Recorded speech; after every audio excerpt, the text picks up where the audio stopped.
पहली बार मिलने पर कैरी ने सबको जान लिया। आदमी हैरान रह गया। तुमने जिनको मारा गैब्रियल उम्र 6 कार दुर्घटना में मरी थी।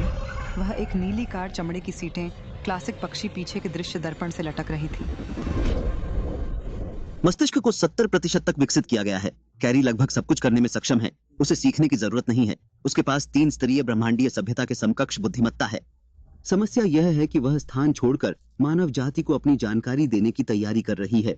दुर्भाग्यवश डग बॉस ने लोगों को बदला लेने बुलाया है। समय कम है। शेरिफ लोगों को डग बॉस को रोकने ले जाता है, जबकि डॉक्टर ने सारी नीली दवा को एक बार में कैरी के शरीर में इंजेक्शन लगा दिया। सबके आश्चर्य के बीच कैरी के शरीर में बदलाव शुरू हो जाता है। उसके हथियार काले बेलों में बदल जाते हैं जो जमीन में रोपित होती हैं। धीरे धीरे उपकरण और मशीनों पर चढ़ने लगती हैं। वह ऐसा अधिक ऊर्जा और सामग्री प्राप्त करने के लिए कर रही थी।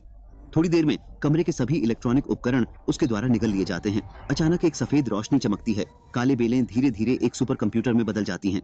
कैरी का मस्तिष्क 80% तक विकसित हो चुका है और इस समय बाहर का गैंग भी एक घातक हमला कर रहा है।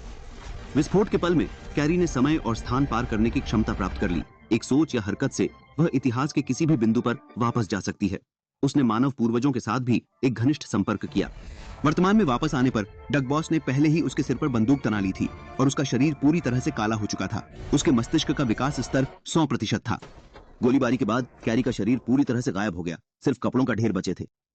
यह दृश्य देखकर डग बॉस दंग रह गए और कैरी की लापता जानकारी पूछी, पर शेरिफ ने समय रहते उन्हें बेतरतीब गोली मार दी। इस समय सुपर कंप्यूटर ने फिर से बदलाव किया। यह वास्तव में एक बड़ा यूएसबी ड्राइव में बदल गया और डॉक्टर को सौंप दिया। डॉक्टर ने यूएसबी ड्राइव लेते ही कंप्यूटर ने एक पल में धूल में परिवर्तित हो गया। इस समय शेरिफ ने कैरी की लापता जानकारी के बारे में पूछा। अचानक उनके फोन की स्क्रीन पर बड़े अक्षरों में "मैं हर जगह हूं" दिखाई दिया।